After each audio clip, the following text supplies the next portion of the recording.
Have you ever felt the sensation of when your team scores a goal in any sport and you just cheer and just celebrate with your friends and just go wild and crazy?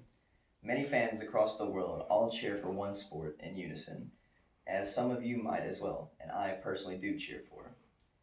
Ever since a young age, I have invested myself into the sport of football, or as we call it here in America, soccer.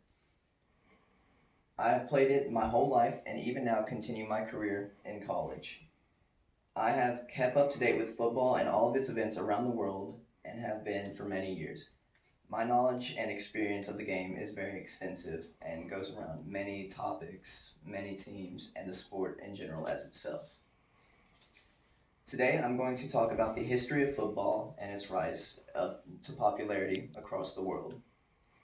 According to Athnet's online article, The History of Soccer, its records can be traced back over 2,000 years ago to ancient Greece, China, Rome, and America, but England transitioned the sport to the way we know it today as football. The ancient Greek, Chinese, and Egyptian civilizations all had their own forms of soccer, but it wasn't called soccer at the time. Each country had the sport which included kicking a ball. That was the main thing they all had in common, but they all had different rules and such, but no set rules. The Chinese had the closest variation of modern day football, which they called Su Shu. Very interesting name. The British are credited with creating the first rules of modern day football. The first rules included no tripping opponents and no use of hands, thus promoting the use of your feet. Games played with one's feet and ball have been around for thousands of years, but in the 19th century, England created the sport association football. This began the rules and created the regulations for modern day football. Before it was officially a sport, it had already spread through the world and was very popular. As I said, China, Egypt, Central America all had their own variations, so it was already popular. After the Football Association created the first official rules in soccer, the rules spread exponentially throughout the world and everybody had eventually adopted it.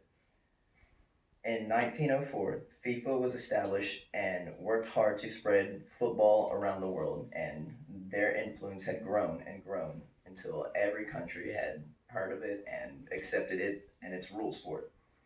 And FIFA is still in place today as the biggest football association in the world. They regulate everything about football. The game of football can have many positions, but they are usually categorized into four groups. The goalkeeper is the main first group. He stands in between the goal and stops people from scoring on his own goal.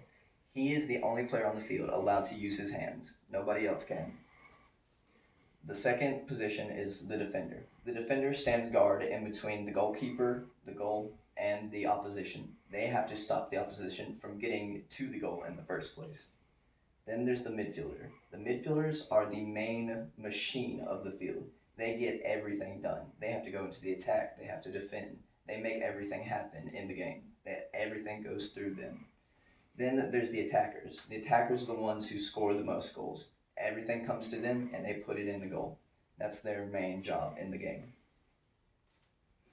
In conclusion, football is the most popular sport in the world and has been for centuries. I have been fortunate to make an impact at my college playing the heavily regarded sport, and I will continue to watch football with much passion. Thank you.